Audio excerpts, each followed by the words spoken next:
Hollywood sempre adorou os belos e os audaciosos, mas algumas estrelas seguiram suas próprias regras, regras que destruíram casamentos, inflamaram tabloides e incendiaram toda a indústria. No centro de tudo estava Elizabeth Taylor, uma lenda cuja vida amorosa foi dissecada por décadas. Mas e se lhe disséssemos que a verdadeira história é muito mais confusa do que as manchetes ousaram imprimir? Os segredos, as traições e os corações partidos não eram apenas material de tabloide. Eles deixaram uma marca em todos que ela tocou, desde amigos até rivais e até mesmo famílias inteiras. Então, quanto você realmente sabe sobre os casos que abalaram o mundo de Elizabeth Taylor e a própria Hollywood? Prepare-se, você está prestes a descobrir uma história muito mais selvagem do que jamais imaginou. De viúva enlutada a caso escandaloso. Para a maioria dos americanos, Elizabeth Taylor ainda estava se recuperando da trágica morte de seu terceiro marido, o carismático produtor Mike Todd. No final da década de 1950, a simpatia pública estava firmemente ao seu lado, mas o luto tem uma maneira de borrar limites, e foi então que Ed Fisher entrou em cena.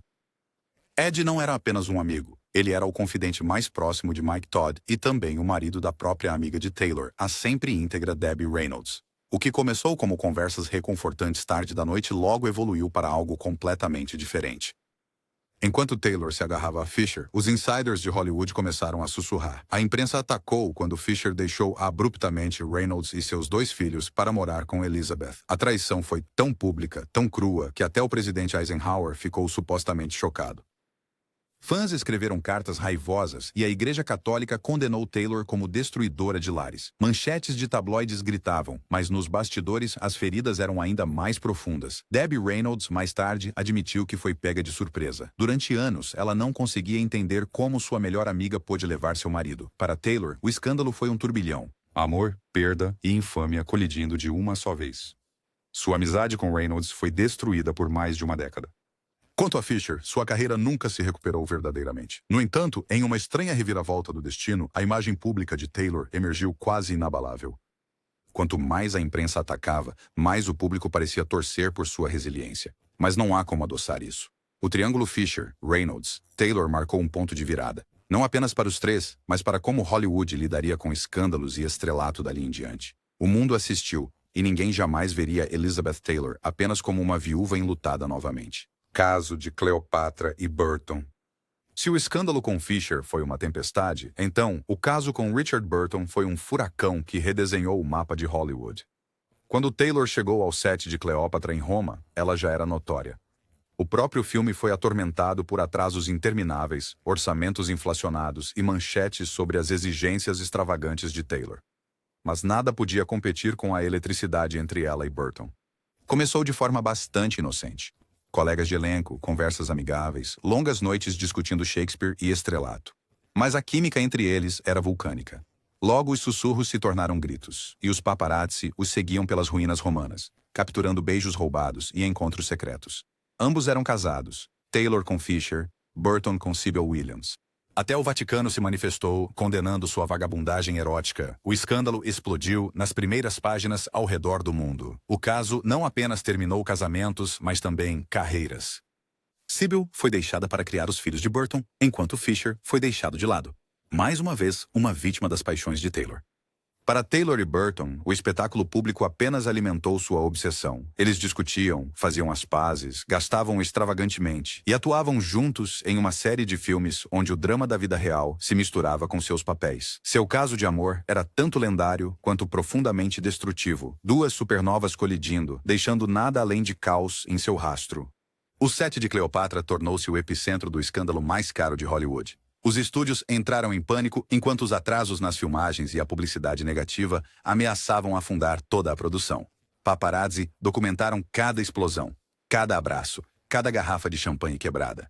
Ainda assim, de alguma forma, Taylor e Burton surgiram como um novo casal dourado dos anos 60, adúlteros, tempestuosos e inegavelmente apaixonados.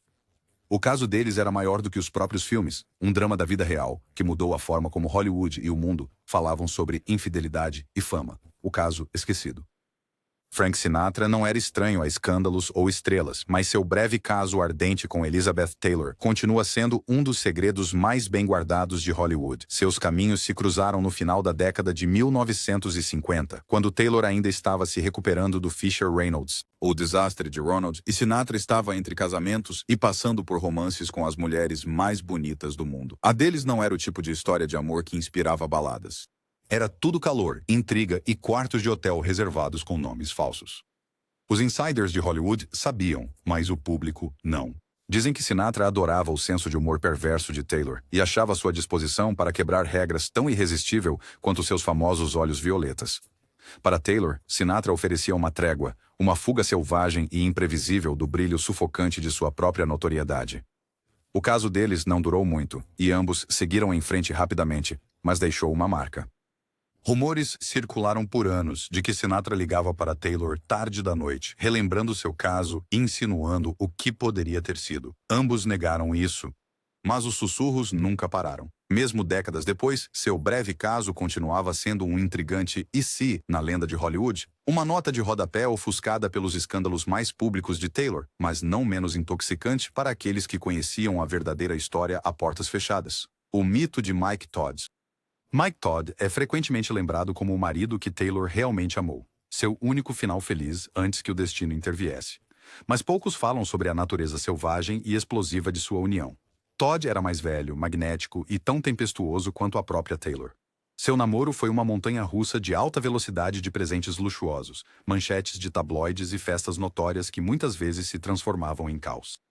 Todd era casado quando começou a cortejar Taylor, e sua paquera não era exatamente um segredo. Seu charme implacável a conquistou, mas deixou muitas vítimas pelo caminho. A esposa anterior de Todd, a atriz Joan Blondell, chamou Taylor de a outra mulher e avisou suas amigas que casar com Todd significava casar com a loucura. Para Taylor, a atração era inegável. Todd era um homem que entendia de poder, espetáculo e o fascínio do amor proibido. O casamento deles era apaixonado, cheio de gestos grandiosos e discussões maiores que a vida. Os insiders lembram do ciúme de Todd, sua necessidade de controle e a recusa de Taylor em ser domada. Havia sussurros de casos de ambos os lados, mascarados pelo brilho do circuito de festas de Hollywood. Mas quando Todd morreu em um acidente de avião, ele se tornou um mártir na imaginação pública, apagando as realidades mais sombrias de seu relacionamento. Taylor o lamentou profundamente, mas o mito do amor perfeito deixou de fora o caos que definiu o tempo deles juntos. A verdade, mesmo o casamento mais feliz de Taylor foi moldado por escândalos, jogos de poder e corações inquietos, sempre em busca de mais. Casamento número 5. Quando Taylor e Burton se divorciaram em 1974, a maioria assumiu que o tornado finalmente havia perdido sua energia. Mas apenas 16 meses depois, eles chocaram o mundo novamente, casando-se novamente em uma cerimônia privada em Botsuana. O segundo ato deles deveria ser um novo começo, mas velhos hábitos são difíceis de mudar. A bebida de Burton havia piorado. A saúde de Taylor era frágil, e a imprensa seguia cada movimento deles com ainda mais intensidade. Desta vez, as rachaduras apareceram mais rápido. As discussões tornaram-se violentas. Seus gastos extravagantes beiravam a autodestruição, e rumores de infidelidade assombravam ambos os lados. Amigos disseram que Taylor estava desesperada para recapturar a magia do primeiro caso, enquanto Burton parecia assombrado pelo arrependimento. O segundo casamento durou apenas 9 meses, dissolvendo-se em uma enxurrada de advogados e discussões acaloradas que deixaram ambos emocionalmente esgotados. O que tornou essa fase ainda mais complicada foram os casos amorosos que a cercaram. Ambos Taylor e Burton foram acusados de buscar conforto nos braços de outros, às vezes por despeito, às vezes por tédio. Seus casos, que eram um segredo aberto, tornaram-se combustível para colunas de fofocas e sussurros nos circuitos de festas. Elizabeth, sempre um imã para o drama, diria mais tarde que ela e Burton eram viciados um no outro, incapazes de quebrar o ciclo de paixão e destruição. Seu duplo casamento deixou um rastro de desilusão, não apenas para eles mesmos, mas para seus filhos, ex-cônjuges e amigos que foram pegos no fogo cruzado. A disposição de Taylor de arriscar tudo por amor tornou-se sua marca registrada, mas também a fez a mulher mais perigosa no romance de Hollywood. Se seus casos amorosos eram teatrais, suas consequências eram pura tragédia, encenadas no palco mundial para todos julgarem. O caso Victor Luna, 220 palavras. No final da década de 1970, Elizabeth Taylor estava curando suas feridas e buscando significado fora da bolha de Hollywood. Foi então que ela conheceu Victor Luna, um advogado mexicano quase 20 anos mais jovem. O romance deles, embora breve, foi um choque repentino para a imagem pública de Taylor. Aqui estava uma mulher na casa dos 40 anos, ainda magnética, ainda sem medo de escandalizar ao se envolver com um homem muito mais jovem. Por um tempo, o caso se desenrolou em segredo. Mas quando a história finalmente veio à tona, as fofocas, colunas explodiram. Luna estava cativada pelo fogo e fama de Taylor, enquanto ela era atraída por sua juventude e admiração aberta. O romance turbulento deles rapidamente se tornou notícia de primeira página, mas as diferenças culturais, barreiras linguísticas e o brilho implacável da celebridade provaram ser demais para o casal. O relacionamento esfriou quase tão rapidamente quanto começou, deixando muitos críticos a especular. Alguns chamaram Luna de apenas um passatempo após a separação de Taylor com John Warner. Outros o descartaram como um troféu, uma distração passageira para uma estrela que prosperava com a atenção pública. Mas para Taylor, o caso com Luna foi mais do que apenas uma nota de rodapé. Foi uma prova viva de que ela ainda podia chocar, ainda inspirar inveja e admiração, mesmo quando as regras de Hollywood começaram a mudar. Seu apetite por perigo e drama só aumentou com a idade. O interlúdio John Warner. Quando Elizabeth Taylor se casou com John Warner, um político republicano em ascensão, foi visto como um movimento improvável.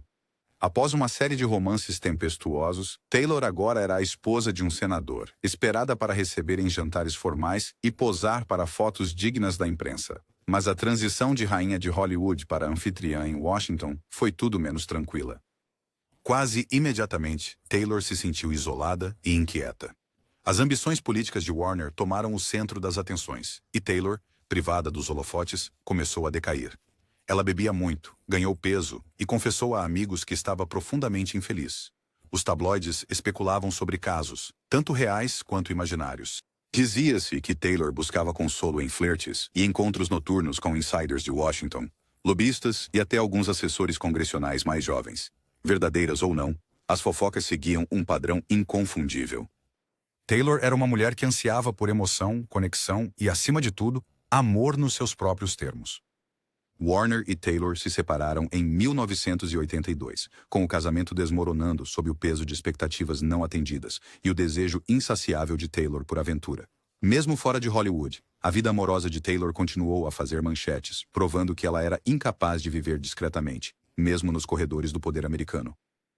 Larry Fortensky e a última aventura. No final da década de 1980, os dias mais selvagens de Taylor pareciam estar atrás dela. Ela havia sobrevivido a escândalos, desilusões amorosas e ao escrutínio público que poucos poderiam imaginar. Entra Larry Fortensky, um trabalhador da construção civil 20 anos mais jovem que ela conheceu na reabilitação no Betty Ford Center. Para os de fora, parecia mais um caso de Taylor buscando o fruto proibido. Mas para ela, Fortensky representava algo diferente, a esperança de uma vida normal. O romance deles foi uma sensação nos tabloides desde o início. O casamento, realizado no Rancho Neverland de Michael Jackson, custou mais do que a maioria dos blockbusters de Hollywood e atraiu um circo midiático global. Fortensky era gentil, leal e não se impressionava com a fama de Taylor, qualidades de que ela precisava desesperadamente após anos de caos. Mas velhos hábitos são difíceis de mudar. A necessidade de drama de Taylor, combinada com as dificuldades de Fortensky para se ajustar ao mundo dela, logo criou atritos. Rumores de casos amorosos surgiram de ambos os lados.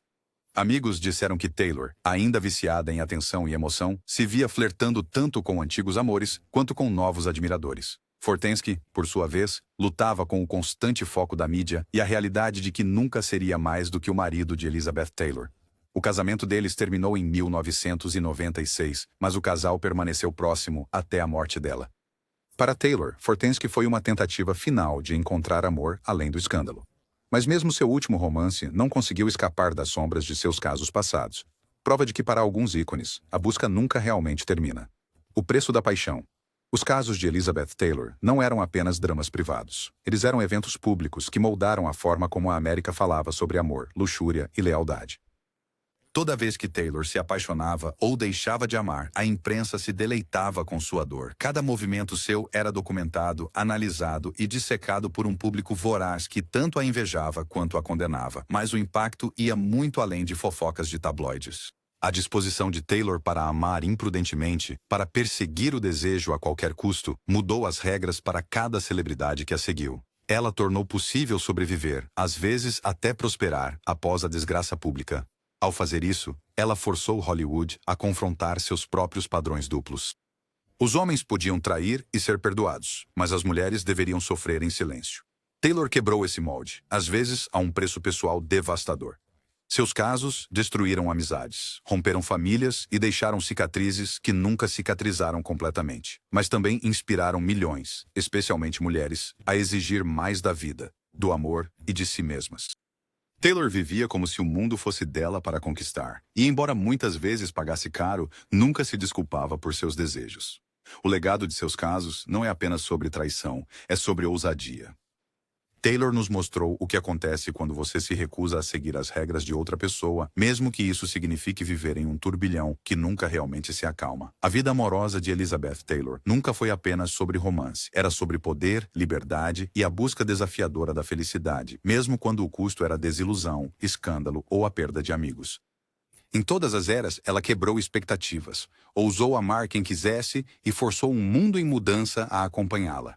Então, da próxima vez que ouvir a palavra caso, lembre-se, para Taylor, não era apenas uma manchete de tabloide. Era um modo de vida, vivido em voz alta e em seus próprios termos. Qual é a sua opinião? Elizabeth Taylor foi vítima de suas paixões ou a sobrevivente definitiva do jogo mais difícil de Hollywood? Deixe-nos saber nos comentários abaixo. E se você quer mais histórias não contadas da Era de Ouro de Hollywood, não deixe de se inscrever e ativar o sino. Porque nesta cidade, a verdade é sempre mais escandalosa do que os rumores.